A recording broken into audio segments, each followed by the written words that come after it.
industry, opportunities, challenges, and practices. Today I have these awesome people with me, and we're discussing about classes, games, and gamification. That is games, gamification, and classrooms. So let's get into it. I would like them to introduce themselves. They are awesome people.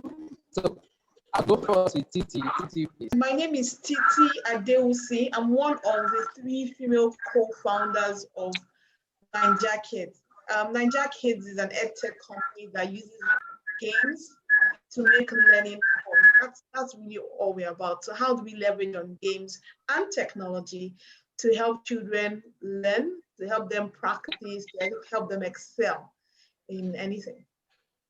So, Love, please. Okay, so my name is Law, and I teach German language to toddlers from age 2 upward to teenagers. So that's between the age range of 2 and 19. So, and I'm all about fun, learning, and engagement, and motivating learners, because learning language has to do with, like, if you're not motivated to learn, there's nothing anybody's going to do to you or say to you, you're not going to learn it. So it's about motivation and basically fun learning in the classroom. It's good to be here. Thank you, Love. Thank you. It's nice meeting you again. So, Waliyat, please. Everybody, good day. My name is Kola-Aderoju. Can you hear me? Yes, loud and clear, Waliyat. Can you hear me? Yes. Yes, I am a German language tutor, and I really love languages. And what is most about my classes is making everywhere colorful, making the class comfortable, and learning through games.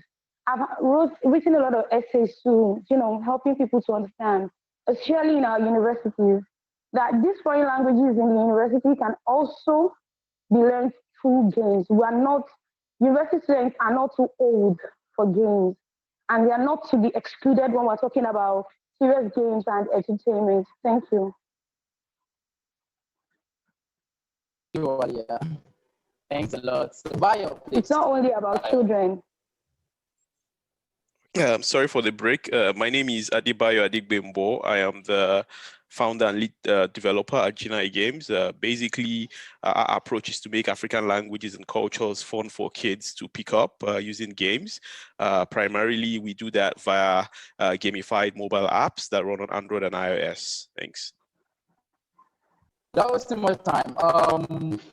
When we talk about games, we talk about gamification, we talk about classrooms, and someone just, when we talk about games, what do we mean? What are games? What are gamification? Either Titi or Bayo can go.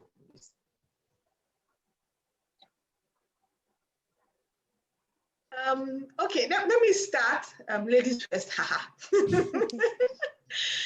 I think games are something that we already do one way or the other in our classrooms. It's just say, how do we make it more structured? Because think about it, when your teachers is doing a small competition in class and say boys versus girls, the first people to answer questions and is asking questions. That's like a game. When you tell your student to come, let's play a game of Ludo, for instance, it's a game. But through the game called Ludo, you can actually teach the child how to count 1 to 6. Because when you play roll your dice, you have 6, and then you use it. All that is really about, playing games. When you do quizzes and say, okay, everybody come, let's do this activity, and I'm going to give you a badge. I'm going to give you star points at the end of it. All those are actually using elements of game-based learning. It's in various things, even in the offices. So even not only looking at children, but in your office, if you're doing department against this department, function against this function, all these things are various games. The thing that makes it different is how do you use it with a learning perspective. I always use a very, it's my very popular example, so I'm going to use it here as well. And one of the examples I always use is a game called Monopoly. A lot of us played Monopoly when we were young. And I tell people that even though it was a game about money, it secretly taught us about the streets of London. So even before anybody visited, nobody taught us in a classroom. But when they ask you about some streets in London, you raise up your hand feeling very confident. Oh, yes, Trafalgar Square, Mayfair. And you could only do this because you had played a game. So that's really the power of gaming, in the sense that you are having fun. So having fun allows you to remember a lot of things because you are engaged. So you learn some things directly and indirectly. And that's really what game-based learning is about, is how do you bring a fun element to it? Because fun allows you to learn a lot. I will close with my popular quote. You know, there's a research that was done by Dr. Catherine a long time ago.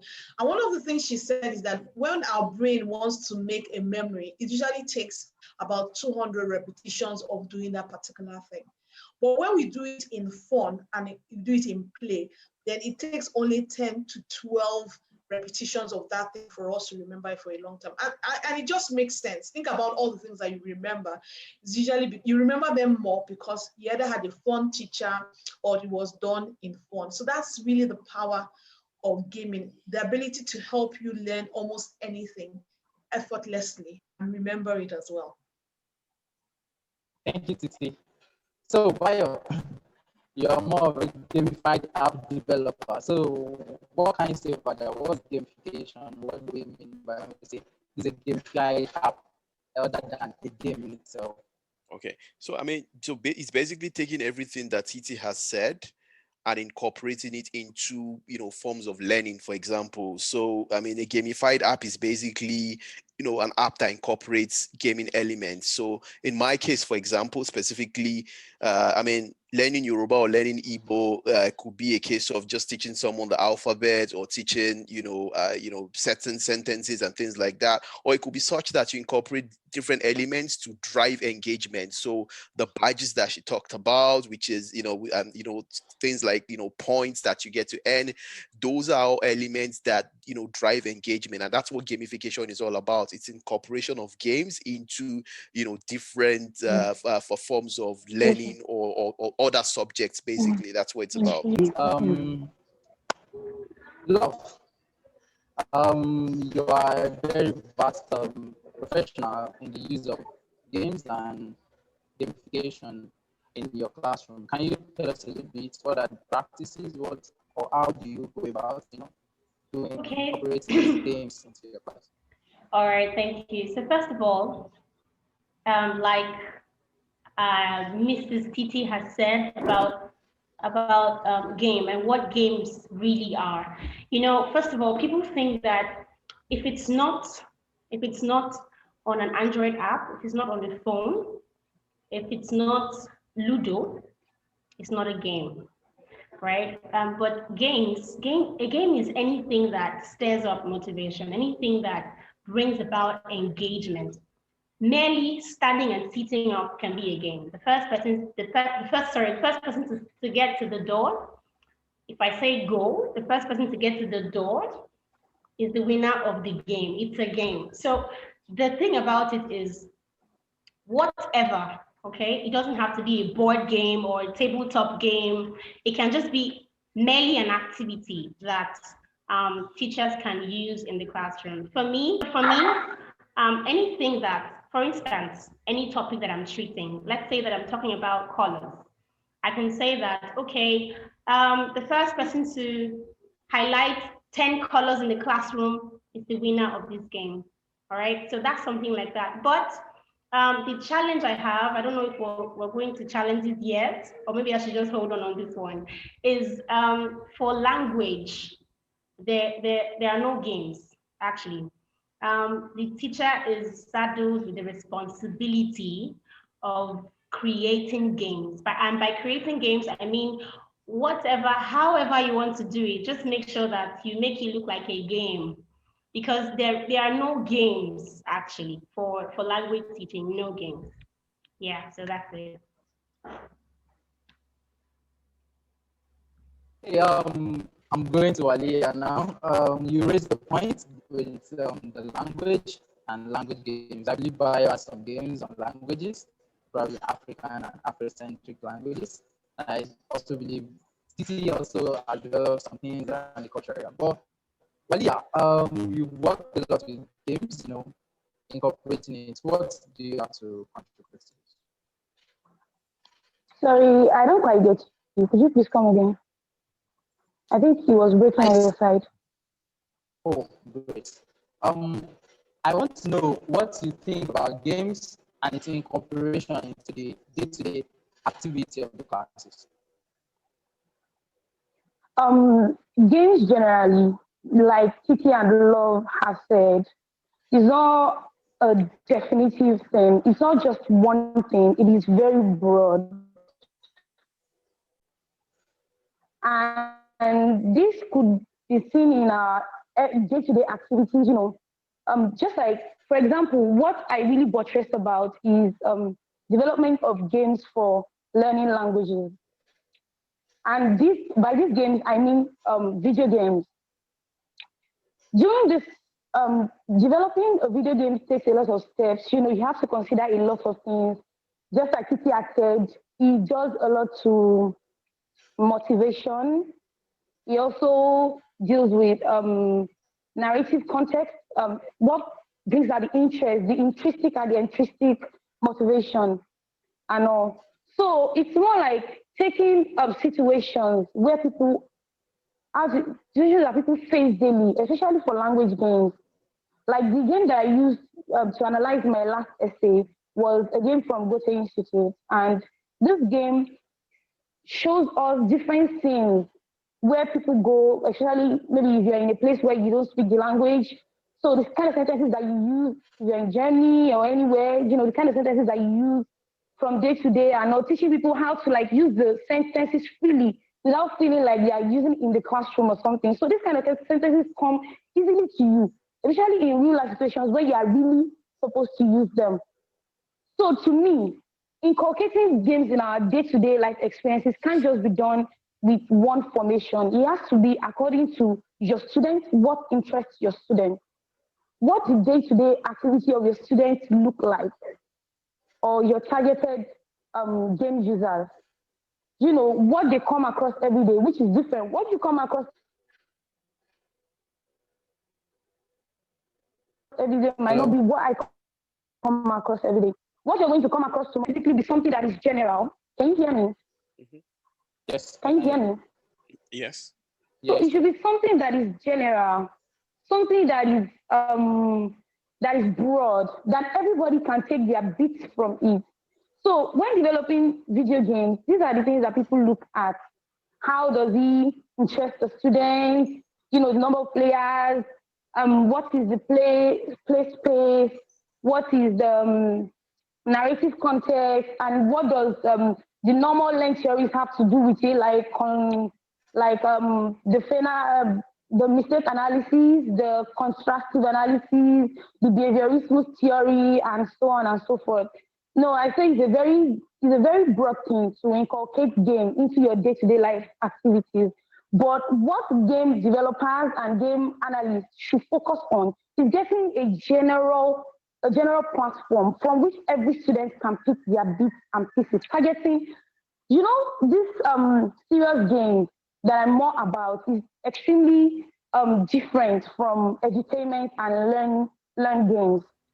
Serious games, edutainment gives you the opportunity to be free, to roam, to do whatever you want, to relate to the things, whatever you want in the game, you're free. But serious games are definite. It has a goal. And no matter how creative or how excited you are as a player, the only thing it's driving at is making sure that you get what the game is meant for without having to diverse, but also in a fun way. That's all I can say about, inculcating games into your day-to-day life activities. Thanks so much, Waliyat. I see you delved into the various aspects and everything in between. Thanks so much. Going to my game developers and to the designer, I have Titi and Bio. Would you like to tell me, what are the practices? What does it take? What do you consider when creating a gamified learning app or a game? Bio can go first. Okay, so basically, the first thing I'd like to say is, in terms of the games that I have developed, my games have primarily and are still primarily geared towards individual users, so not necessarily institutions. Even though institutions tend to use those games, but they've mainly been games that are focused on individual home users or individual users. What normally goes into it is, again, I think in my own case, it really depends on context, because our games are cultural in nature, because our goal is to drive engagement with respect to picking up native languages among kids. Especially, the things that go into it are the content, for example, and the originality of the content. So I have tended to work with language learning teachers and even ordinary speakers. So so content is key, vetting of content is key. Simplicity is also a key feature for us, because again, we're looking at kids. It's not so much about the bells and whistles, the fanciful things or anything. It's much more about how simple they are to pick up, because if at the end of the day the kids don't learn anything or don't find it interesting to learn, then it's not worth anything. So in terms of gamified apps, from my own context of promoting and preserving indigenous African languages, it's mainly the originality of the content, so making sure that we have good speakers who can speak those languages correctly in terms of their pronunciations. And then also simplicity, and simplicity covers a number of things. So the illustrations, the use of colors, even the UI UX, which is basically the look and feel of the whole thing, just making it as simple as possible. So from our point of view, again, originality and then simplicity. Okay. To add to what Barra said, as a game developer, what do you, or as a gamified tech developer, what do you bring in, like incorporate into learning or the creation of these apps? Okay. I think it's very much similar to what Byron has said. So, taking the key elements of gamifying something, you have to have an objective. So what's the objective? So it can be like what Waliyat and Love said, whereby the objective is to teach days of the week in German. The objective is to teach colors in German. So you start with the objectives first, and then you now say, what story do I want to tell? Because a key element of gaming is storytelling. You know how it is. You have to be telling a story. So whatever game it is, so what story? So that begins to drive the backdrop. So let's say because I want to do a game in German, I can say that, I'm doing it as Titi is taking a trip or a tour of Germany. So that means it becomes the backdrop of my game can be a bus ride, a bus trip. It's like when you're doing all this tour bus kind of thing. So that means I've already started telling the story. So when I think about the story, I then say, what do I want to be the reward? What kind of rewards am I going to give? So is it going to be points? Is it going to be catching something? So let's say, for instance, if I want to do the game on day of the week, I can then do it to say that I want to get to let's say a place in let me see which place I know in Germany, one place in Germany, and so the more I get the answers right, it's as if I get more bus tickets. So you can start to see that I'm already building the game. So I get more bus tickets that allows me to go into more places. So my aim is to collect. So I start building the reward around it. I start putting what are the engaging elements. So there's the storytelling part of it. There are the rules. So if you do this, then you do this. If you don't do this, then that's what happens. So I start to bring the other elements of it. So there's storytelling, there's the rewards, there's the rules. And because it's about learning, I have to give the feedback. So what if the person gets the answer wrong? Remember, the objective is learning. So what that means is that I have to show the person what the right thing is so that they are secretly learning. And all throughout that, allowing them to build something. Because the idea with games is that it's interactive. So it's all interactive. Because it's for kids, it's full of color. It's full of color, it's easy on the eyes. If we were building something for adults, then it's a different thing. People like competition. So you find out when I'm playing with somebody or the other, when I'm seeing how I'm going climbing up on the leaderboard, it's all those gaming elements. And then the last thing is that because you don't want it to be too hard, people are motivated when they win. So the more you win, the more you want to continue to win. And what that means is that when you're building the game, you don't make it hard in the beginning. That's why, that's why we have levels. But some people are tough cookies now. They're like, this one is too, my son will say, Mommy, this one is too easy. This one's for games. So you have those levels for them. So you have, easy, if they want to start at the easy level, you have medium, you have hard. So those, levels. So that the person that is feeling, like my son likes to feel that he knows it all. So if you always start at the hard level. But then when the hard level shows him Pepe, he will then come back and say, okay, let me start here. You won't want to confess that it was because it was too hard. So those are other things that you take into consideration, that you don't make it too hard, you make it so that you do not give up. You always want them to come back. So those are the various things that you put that you have. Those are the various elements in winning a game. But the important thing is that when you are done, you also need people to test out the games. So depending on who you're doing it for. So there's always you think you know it all in the beginning when you start, but till the people that you made the game for actually play the game, give you the feedback, say, oh, you know what, I didn't like this in the beginning, and then that allows you to go back, make the necessary modifications, and then you release your game and you have a wonderful game, hopefully achieving the learning objective, which was always in the beginning, or for you to learn colors or learn whatever it is. So that's really a process I hope in a simplified version. A simplified version. Thank you, Titi. So you mentioned a lot what goes into the design of games, for learning, the motivation, badges, everything all around it. So I would love to ask Love, how do you choose the game that goes into your classes? Like you work with kids and you use games. How then do you choose the games that you use in your classes? Okay, thank you. Like I said earlier, what I mean by, of course, we have games in the world, okay? We have games on language, but what I meant is in my own field, because I teach really young children. And by young, I mean 2 to 5 years old. I have that kind of, they're so small that sometimes your parents are worried and saying that they can't speak yet. Why teach them German? So that's what I meant when I said there are no games. Of course, there are games, right? So there are no Android, iOS games for my kids, and even if there were, they may not be able to play because they're so young. So what I do is, for the older class, when I find games that I can use, because I have a tab that I usually take to all my language classes. So when I find a game that I can use, I usually give it to them. Like what Mrs. Titi has said. She said something about the objective, which is very important.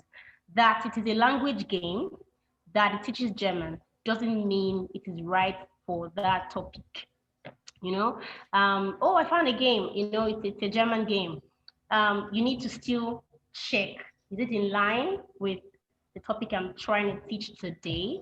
If it's in line with it, how many things am I teaching at once? Because, children shouldn't learn 3, 4, 5 topics at once. And there are some games, most games actually, they don't, maybe the structure is bad. They don't highlight one thing once. Sometimes you find like 3 lessons in one game, so it's my duty as a teacher to sit down and vet that game by myself before I present it to the children. So here's how I pick games.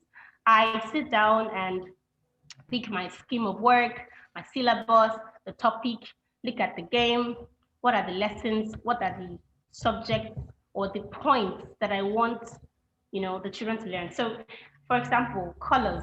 So if I want my children to learn not more than 5 colors at once, because like I said, I teach young children, and I know that when you pump the head of children with so much information, they will take one for another one. So if I have a game that puts, it's so bulky, it's so, everything is just so much in one space, I most likely wouldn't use that game because I know that it's going to confuse these children. So if I want to stay on 5 colors, I mustn't pick a game that has 25 colors, because then you have children calling red white, they're calling blue green, right? So that's how I choose games, really. I sit down, analyze it, vet it, play it myself, okay? And then if it appeals to me, then I'm very sure that it would appeal to the children. That's how I pick games. Thank you. Thank you very much. Thank you very much. Thank you for giving us an insight into the practices, how you go about choosing games for the kids.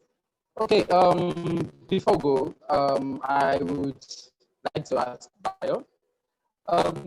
We've seen that this edtech and everything, we are developing content for the kids, and we are developing content also for let me say older kids. Are we developing these contents to probably enhance the work of the teacher, or are we removing the teacher from the scene?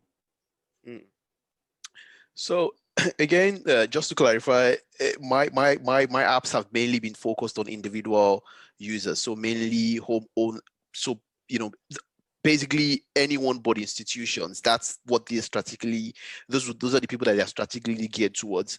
But speaking of edtech, right? I think this whole edtech thing we can't speak of it without including all of the stakeholders, and the primary stakeholders for me are teachers, and I can say this from experience, just from making even my Yoruba or Igbo or Hausa or any of these other language learning apps, right? When I started out with the teacher that taught me Yoruba in secondary school 20 years ago was the person that I worked with, and then I moved to an Igbo teacher in the same school.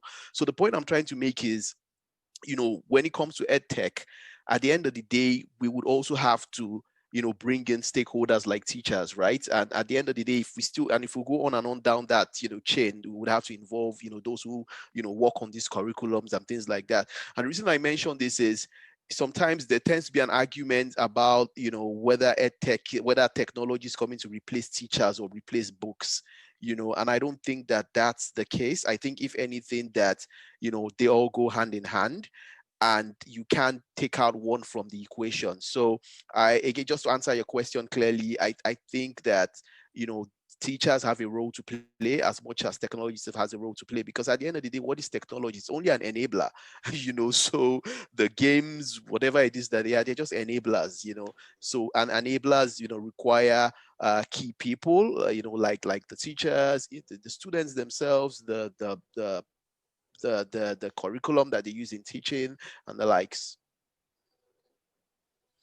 Thank you very much. Thank you very much. Titi is more into the tech too, so please can you give us an insight? Are we sidelining the teachers, or are we, bringing them to? I think Bayo has answered it. Yeah. Nothing can replace the teacher. That's what I've always said. And any game that is developed, it's never really developed without them, because as long as someone is the one that has the day-to-day interactions with the children, they're the ones that can give you the fillers. Because when you're teaching somebody, it's like, how it is, like you're teaching a class and then you plan to do this, but there's a different filler in the air. You have to change, you have to modify your behavior. So the teacher will continue to be the most important element in teaching a child, because you know how it is. You think you want to start, and meanwhile the children are upset. You can't achieve anything in that class. So you have to go through the motion of trying to understand what's the problem, and then maybe through that you then end up in another different direction from where you started with. So I feel technology as anything else is an enabler. An enabler means that I'm enabling something that is already there. So it's not that I'm the solution, I am an enabler. So I'm being used to engage people, and it's a variety of things. It's not, when you're teaching someone, you use only games. You keep using various methods to engage the child to achieve the objective. Some days it's going to be a simple thing of playing games. And some days it's like watching a documentary. Some days is that we're just having a talk. You know, if I want to teach someone German, let's say for instance, I'm a German, you know what? I'm going to go for a rap song that I'm going to use. I say, you know, it's like you're learning Days of the Week in Yoruba. The easiest way that I used to remember is one song we used to sing. I went to an Igbo secondary school. So even Igbo girls remember it, not because of anything, but because of the song. So there are always different ways, and you're always looking at that. So that's how technology is. It's a tool that teachers can use. And remember that when we use the word teachers, we're only talking about people in the classroom. When a parent is using it, you know, the way Bayo was talking about individual, you're acting the role of a teacher in that case, and they're using a tool to help the child learn. Remember, the objective is for the child to learn, for the child to acquire a skill, and you can use it in various ways. You know, there are sometimes, and it can be used for anything. That's what we really want technology to be. So I like the Asha game because it's teaching Yoruba in a fun way. It's also teaching, Igbo. You can use it beyond language. You can use it to teach values. You know, when you talk about our folk stories, you're using it to teach value. And when you start saying, we have story, how did you know our story? And then they're not engaged. And you're looking at the story, and they're listening to the story. And the next thing, finish the story and tell them what did we learn from that. Everybody's hands are up. Do you get? Oh, there are all different ways. Or I decide to bring socks and use my socks to do puppets and say, you know, they all look at the puppet and they're all entrenched. And I'm using the puppet to talk. All these things are tools. The objective is one, to engage the child, because you can't teach a child that is not engaged. So you grab their attention, you break it down to simple things, you do repetition to help them to remember, you use song, you use hands-on. It's like when you decide, you take the child out to go and plant a bean seed. You know, you never forget that story of you put the bean seed and it came out. I've taught you, but I didn't teach you with anything physical. We did a practical example of it. So that's the same way. The important thing will always be the teacher, who can be anybody, the parent. Even in some cases, the technology can be the teacher, but it will never replace, because it's one or the other. I think I will stop there. Okay, thank you, Titi. That's really an insight. While you were talking, I actually had a couple of questions, but you've answered it during your session. So Walia mentioned something at the time. We have been focusing on the kids, the kids, and the kids. And I remember there was a time when I was in the class at the university, and I was bored to hell, like I just couldn't learn anything. And no one is talking about what can we do? How do we need to just focus our attention on the Edtech, or do we just focus on kids, or are there ways where we can incorporate it into higher level? What your please? Well, like I said before, games are for everybody. It's for you, it's for me. Anybody can learn through games. It is, and that is why they are simple, they are from motivation, and they are organized with a goal, a definite goal. For example, for the learning of foreign languages in the university, I'm sorry that I won't be able to, generalize it, because what I know to speak more about is the languages. When you get to a university of foreign language, most times we start from ABC. Even as an adult, you start from ABC. So when you're creating games for people in the university, like university students, it has to be a little bit like children games, but more information than what children can take in. For example, Titi's Love said she won't choose a game that has about 20 colors to teach at a time when she's trying to teach our students 5 colors. I say she's right. But when you're choosing a game like that for adults, you can actually choose a game that has 20 colors to teach at the same time. Because adults process more information than kids. So when we're talking about gamification of learning for adults, teenagers, most especially university students, it's more like children game, with more information to offer to the players or to the beneficiaries, of course. Um, it is not as delicate as choosing games for children, because we know adults, they can handle it. They can handle it. So it doesn't have to take, it doesn't have to just, I know. So I say choosing games for adults also is is also delicate in its own way. I'm sorry for diversing. Because children get more mesmerized than adults. You know, the adult mind has a lot to ponder on than the children mind. The children, they can just focus on one thing and take all of the information in without even thinking about something else. But adults, already before you come to class, you're already thinking of something. Immediately you leave class, you're thinking of something already. So these things are also rooted in the choosing of games for people that are older people, because it should hold their interest. Even though the information may be voluminous, it should still be interesting enough to hold their interest. You know, to get them to even try to like revisit the game in their mind after leaving the class. It doesn't have to be just in the class. Children can leave class now. They repeat what they learn. They repeat it. They show elders at home. You know, tell everybody, this is what I learned in school today. Adults don't do that.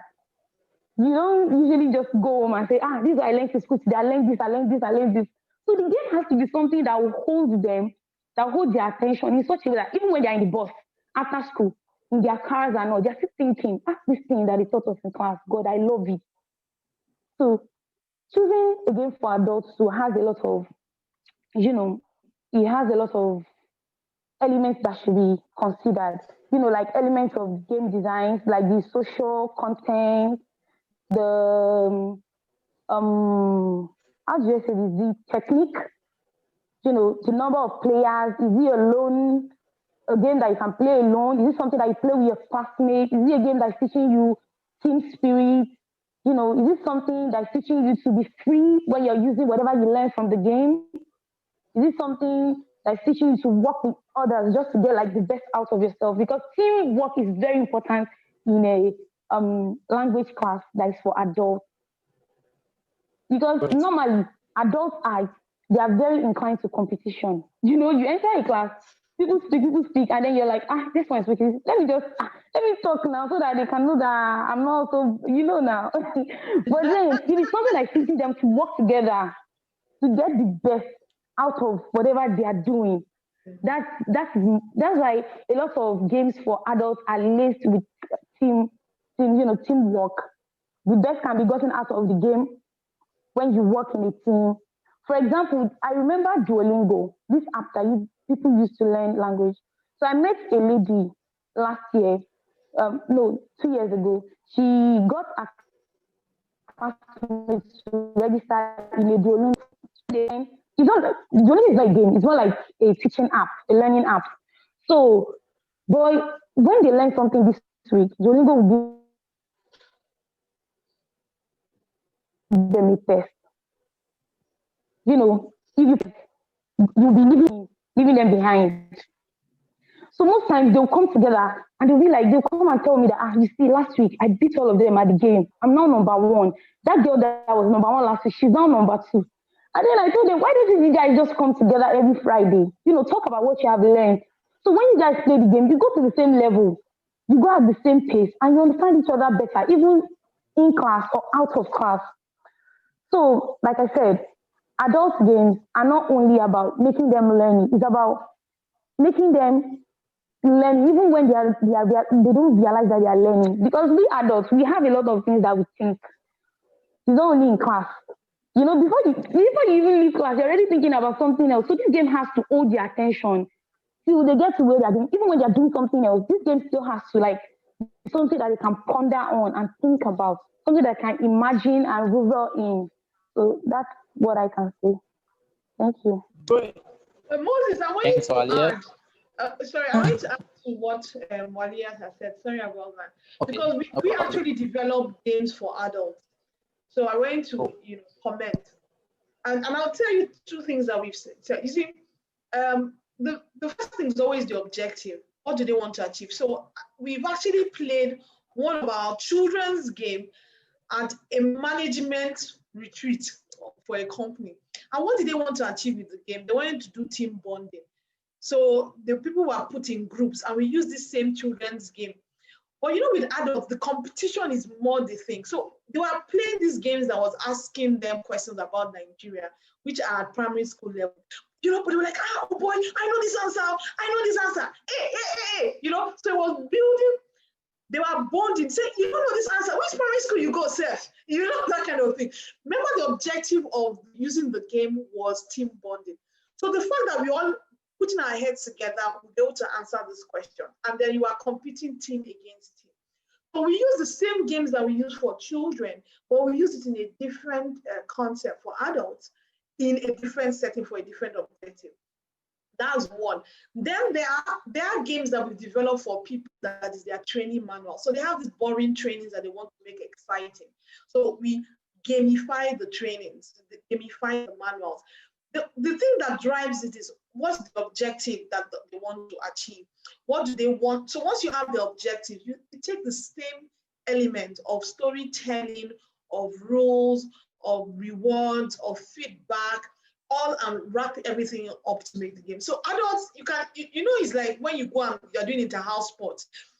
Adults can make anything to a fun game. That's just what, you know, the thing of when they say, come and do parents race, and then you'll be seeing the way some parents will be doing it, like, oh boy.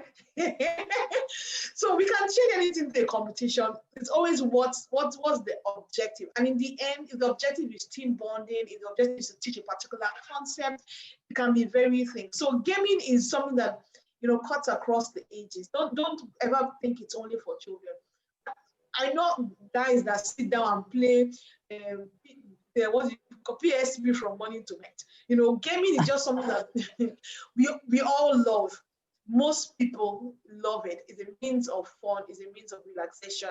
And then if you can use it to teach, then it's an added benefit. Thank you very much, Titi. Thank you very much, Radia. We are very grateful for the contribution. So we've been talking about games and gamification and the rest. But this question popped into my mind. You know, given the Nigerian factor, let's be realistic. Not every classroom has a tablet or a computer or something like that, you know, to run this elements or to run this gamified apps and all. Are there ways by which we can, you know, without running e-learning apps, are there ways by which we can gamify the classroom? So, Bio and Love can go with this.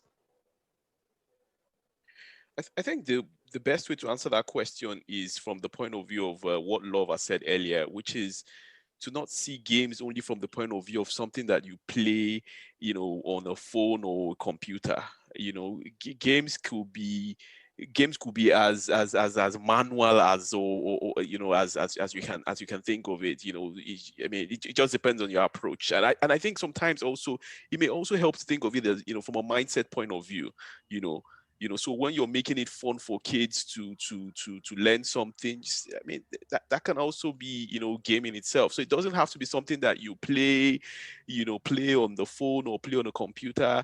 I think, you know, even with the absence of computers or phones in the classroom, we've always had games. You know, that's how I learned in nursery school and primary school in the 80s. You know, we've always had games. So I think maybe with the advent of technology and everything, sometimes we, you know, the gaming itself sort of gets lost in terms of its definition because of the times that we're in. But, you know, I always like us to remember the basics, the absence of computers or anything. They are wonderful, amazing teachers who know how to bring their classrooms to life, and I think, it's having those kinds of people that would really also help. So, I mean, I think that first and foremost is the key thing, So yes, I mean, one of the challenges that I had initially when I started was it got to a point and I felt, you know what, I think this is something that every school should want to embrace. And I did, try to, sell the idea to schools and everything. And then you get there and you see that, oh,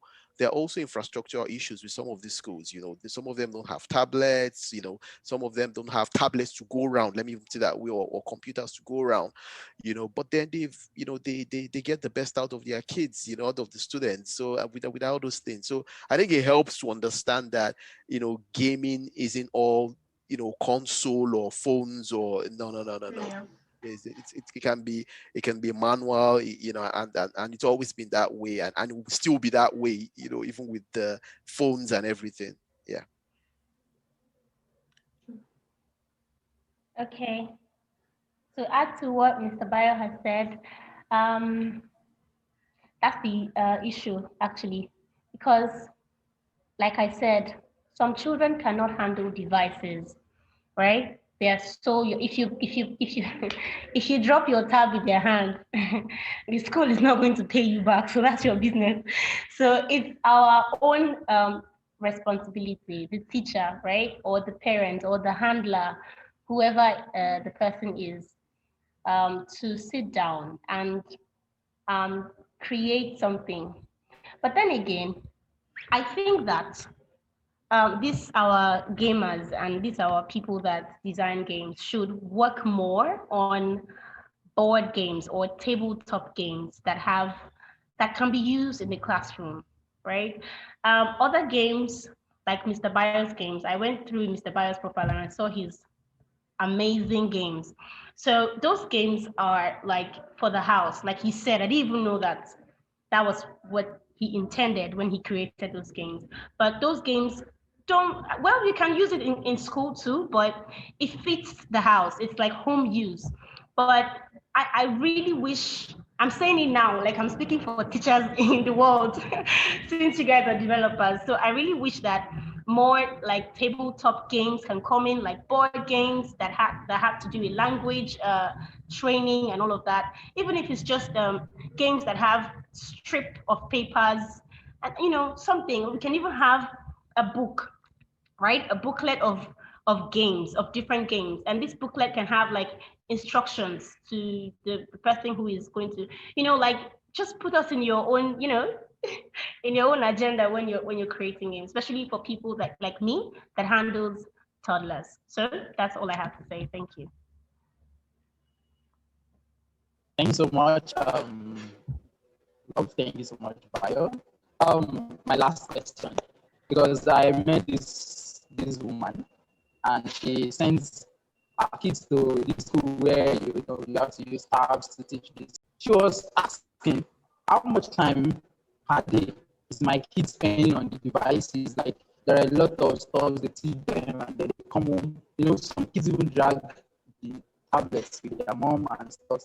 How much time do they spend with this tech? And at the end of the day, they are afraid, will my kids still be able to write, with his or her hand? Or is it that at the end of the day, he won't be able to write, or she won't be able to write, and then I will have to give the person tab and stuff. So just around that. How much time per day is my child spending with the tech? My child will be able to write with his or her hand using this technology. Okay. I will start by what is recommended. So the American Association of Pediatrics recommend that your children, starting with the ages of, they first of all recommend that below the ages of 2, they should have no screen time.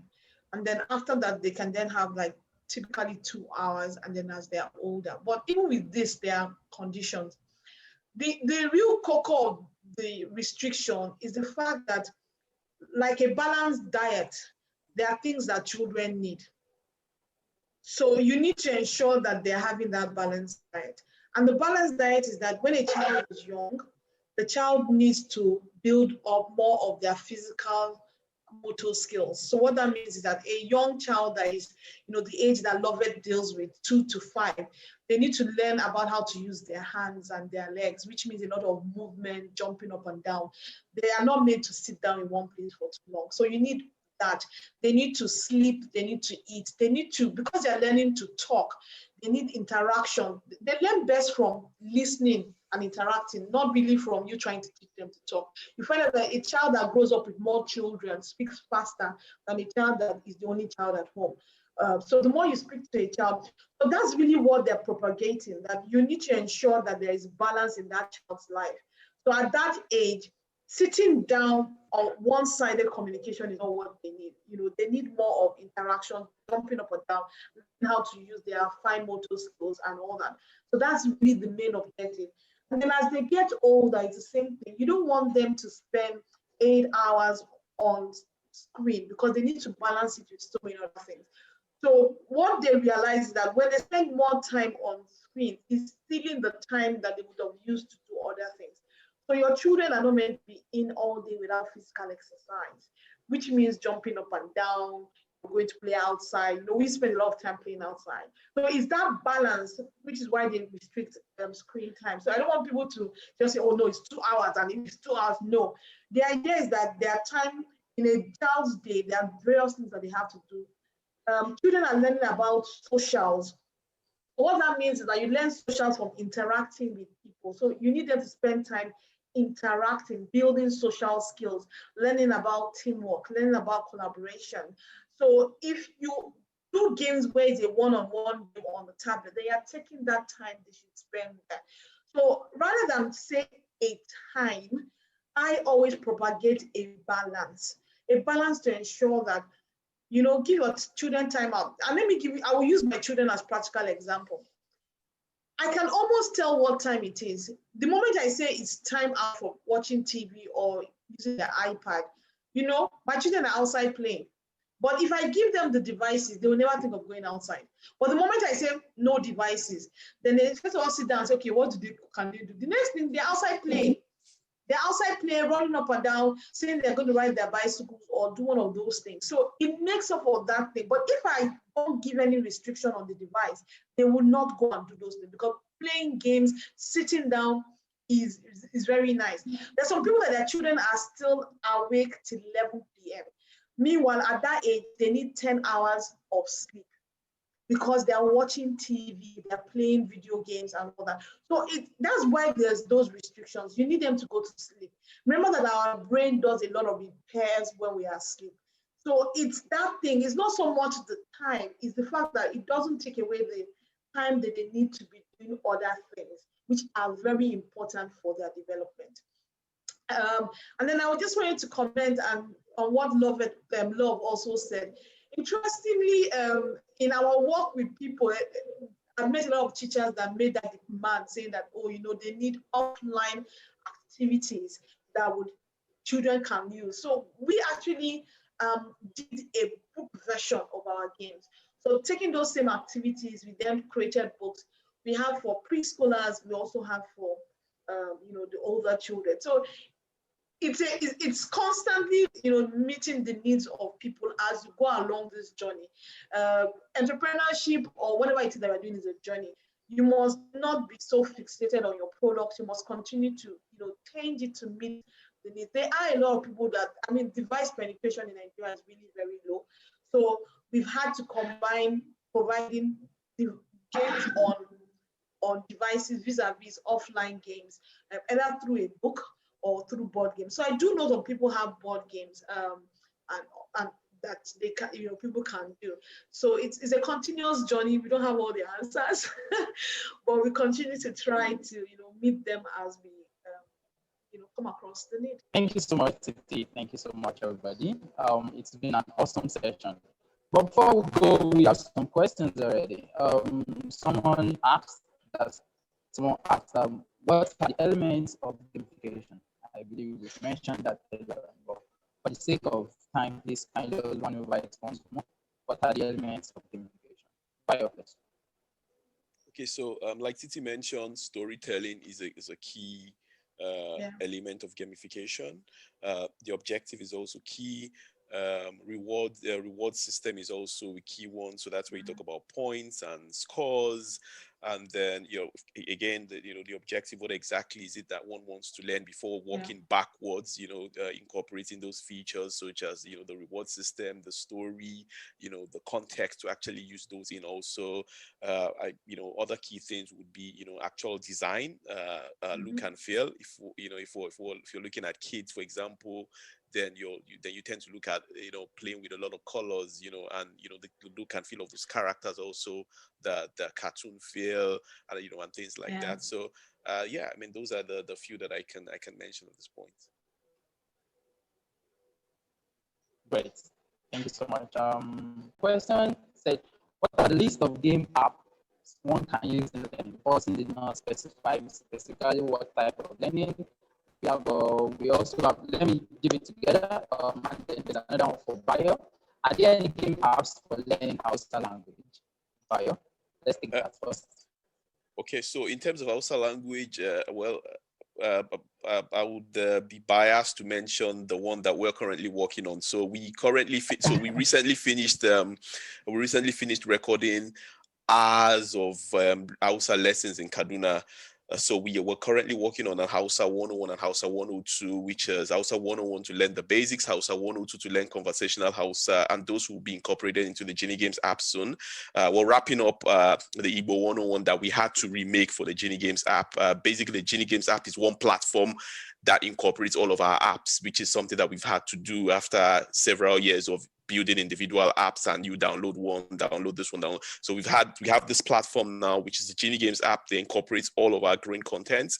So the Hausa 101 and Hausa 102 will be on those. Will be on that very soon. The work has already started on that. The recordings are in. It's just to do the illustrations and programming and testing, and then put it out there. Yeah. Great. So that's exciting, honestly, and I would highly recommend the Genii Games. Well done, Bayo. Thank you very much. Okay, so the last question we'll be taking up: what are the list of game apps one can use in learning? Waliyat, if you have any, what are the list of games you think we might use in learning? Probably your field, the German language. Okay. For the German language, one can use games like Genii Games, where you solve murder cases, criminal cases. But then there's another game they call Tatot. There's another game, Kartoffeln. All these games are from Goethe-Institut, and they are really nice games. But then you have to make sure that the game suits your purpose. For example, a game like Learn Abenteuer Deutsch only teaches you the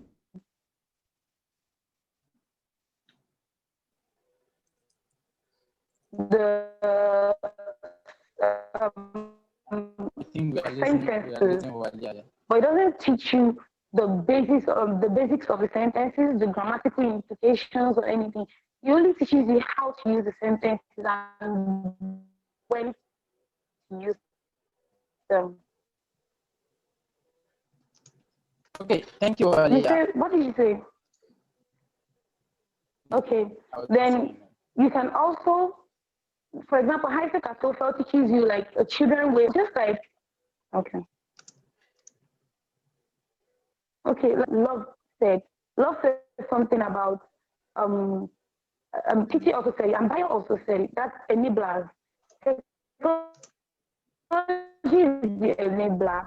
No matter what game you use, you can also be your own person. So they are self-learn games, but then for languages, you still need a facilitator even after you get the games. That's basically what I can. Thank you very much, Waliyat. Thank you, everybody. Our time is fast spent, and we have to wrap up now. Sorry, Mr. Moses. I'm so sorry. So sorry. I forgot. I didn't see that we could ask questions. I thought it was just the attendees that could ask questions. I do have a lot of questions for Mr. Bayo, and So I'm really sorry. Maybe we can get our handles. Maybe I can just, because I actually do have a lot of questions. And sorry, I'm so sorry. Can I just say two, please? Thank you. Okay. So first of all, how do we get your games, Ma? That's for Mrs. Titi. Please, how do we get your games? Then Waliyat, about you said you handle university people that study language, German language specifically at the university level. What, apart from the games from Goethe-Institut, what other games do you recommend? Is it just games on devices? Then Mr. Bayo, you made a mention of Hausa. I was actually trying to learn Hausa 6 months ago, but I stopped because there were no language resources. And I was so happy when you said that you're working on Hausa. How do we get this? How much is your game? Is it free? Where do we? I believe that everybody would benefit from these questions I'm asking, because really we need to know, can we get your games for free? If we can't get it for free, what do we need to do? Is it freemium? Is it premium? Do you have just let us know about your products, especially Mr. Bayo and Mrs. Titi. Thank you very much. I'm sorry for wasting our time. Thank you. Not at all. Bayo, start first. Okay, so in terms of the Hausa 101 and Hausa 102 app, like I mentioned earlier, these are modules that will be available on the Genii Games app. The Genii Games app is just one app which is available on Android and iOS, and it's one app that has multiple content within it. It's a growing list of content. We have, currently the Genii Games app has within it Kiswahili 102, Twi 102, Wolof 102, Ewe 102, Igbo 102, Hausa 102, Yoruba 103.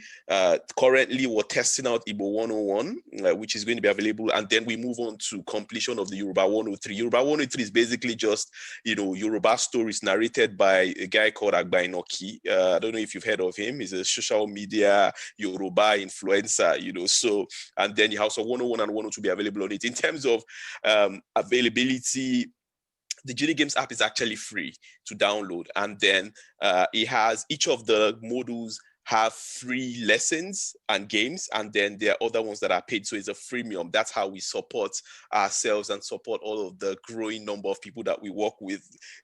We can never quite compensate them, and you can see a list of them. Currently, there are probably about 40 people or so now on our credit list and growing. So yes, it's a freemium, but we can always make it available for certain people at a discount, which is what we have, for example, with some Igbo one-on-one. So some tutors who handle one-on-one Igbo lessons, right? They recommend the app as part of their the supplementary resources for their students, and so it comes at a discounted price. So yeah, you can get it for free. I will post. I will share the link with you. But basically, if you check Genii Games on Instagram or Facebook or Twitter, you'll find the links there. GenieGames.app is where you find the Genii Games app, or you just go to geniegames.com and you find all the other links. I hope that answers your question. Yes, it does. Thank you. No problem. Thank you too. Okay. Hey, that's great. Let me first by saying, let's support African businesses.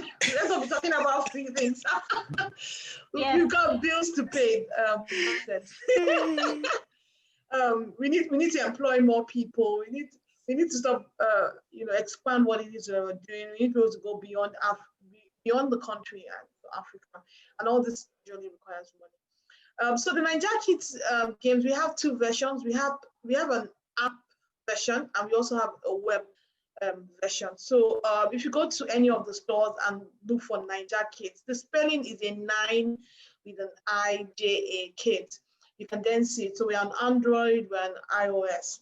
And then if you go to our website, Nigeria Kids, you can then access the gaming portal from there. When you click, we also do like similar to what Bayo is, where it's free to download. It's free to download the app in itself. But when you download, you only have access to a few things.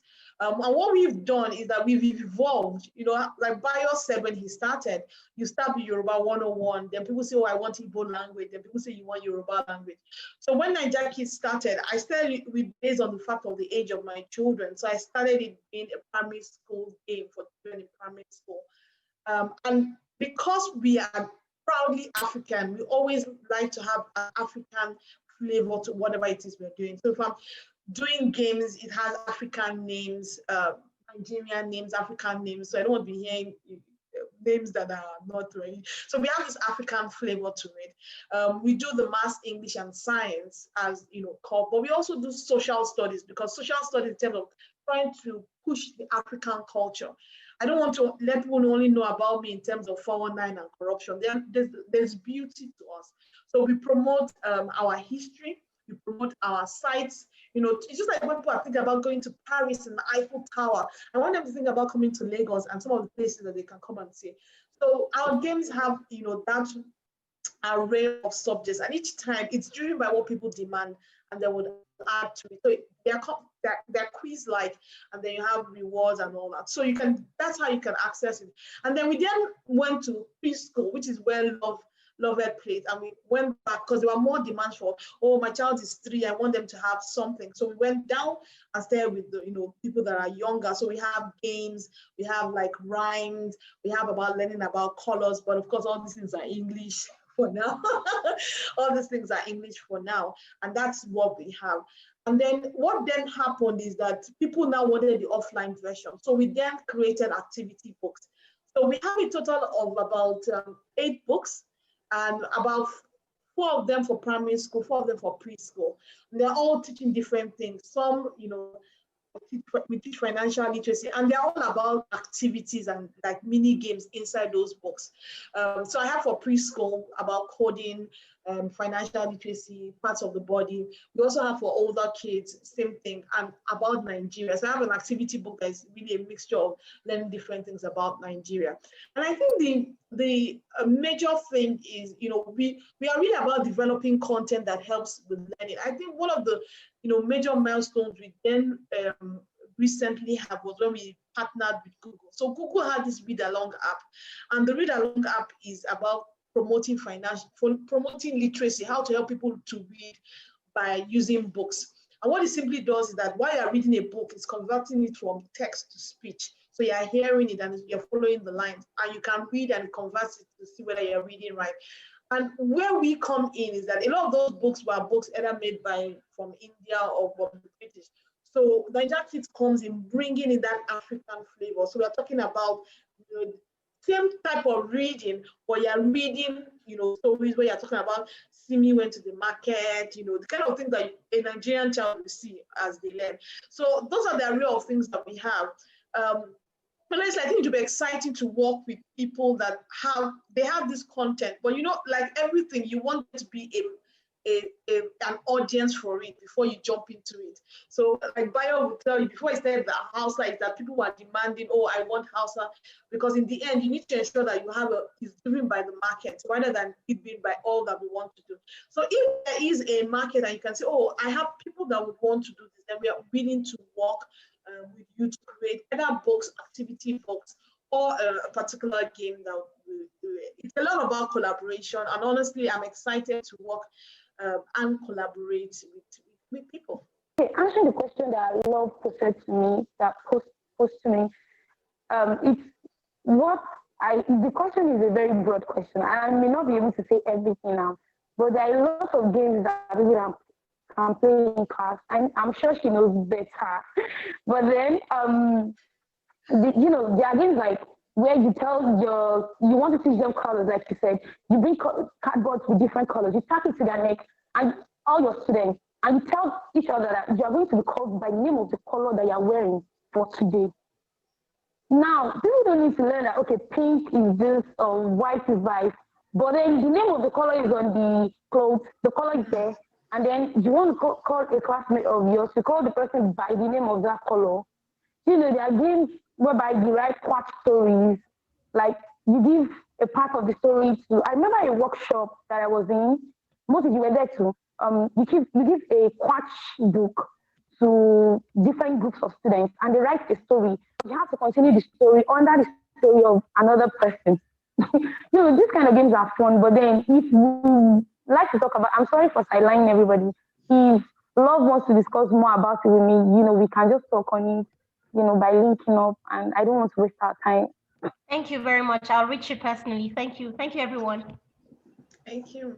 It's been an awesome one. It's like we should not go again. But we are actually out of time. I appreciate everybody. Dr. Sonia sends regards, and she also talked about the adoption of games into learning. She also enjoys us. I think it's a great opportunity for us as game developers, to create more tabletop games and board games, to incorporate into the Nigerian classrooms. So as we go, please, just as an outro, can you give us your handle, your website, where we can contact you? Please have further questions I want to ask you. Bye. Okay. So in terms of to reach me, it's bio@geniigames.com, bio@GENII-games.com. I'm more active on Instagram now. It's a good platform to hide your face and show every other thing. So Instagram is @Genii Games. Twitter, Facebook, not as active, although it's the same handle, Genii Games also, but Instagram is cool. Our email is perfect also, bio@geniigames.com. To get the apps and find out more about what we're working on, it's www.geniigames.com, and then there's also www.geniigames.app. But geniigames.com will get you all the links that you will get you everywhere you need to get to within the Genii Games platform or ecosystem. Yeah. Lovely. So, Okay. To reach me personally, you can reach me on hello@loveanuforo.com. hello@loveanuforo.com. You can also check my website to find out more about the work I do, loveanuforo.com. And to find out about Yes Deutsch, like the German arm of my business, the teaching arm of my business, you can reach me. I'm on Instagram, very active on Instagram. Yes Deutsch, just type Yes Deutsch. And to follow my business life, I'm on LinkedIn, Love Anuforo. Thank you, guys. yeah. Titi. Okay, I was trying to see the Yes Deutsch. Okay. Just sounded. Okay, hi everyone. My name is Titi Adewusi. You can reach me on honestly, I try to be active on plenty of platforms, but it's not possible. You can reach me on Instagram, LinkedIn. I think I do a bit of Twitter. I think I do a bit of Facebook. Using my name, Titi Adewusi. You can also use company which is Ninja Kids. I think we are on most of those platforms. You can also send us a mail, visit our website, ninjakids.com. Like I said, the spelling is 9IJKIDS. I'll try to put it on the chat as well. You can follow me on Instagram and just reach out. My email is also tt@ninjakids.com. So I'll try to drop out all that there. Okay. Thank you so much, Titi. Waliyat. My name is Waliyat Kola-Aderoju, and I can be reached on Instagram at @liblingswaliyat. I hope that @liblingswaliyat. Then on email at waliyatkola-aderoju@gmail.com. waliyatkola-aderoju@gmail.com. Thank you very much. So that's it, everyone. You all want to reach our awesome panelists. They are available to answer your questions. They are available to take care of others. Okay, so my name is Ayankunle Moses, and I'll be your host. I'll be your moderator for today. You can reach me on Instagram at fantastishamosco. So, yeah, thanks so much, and see you. Bye. Bye everyone. Pleasure meeting you again.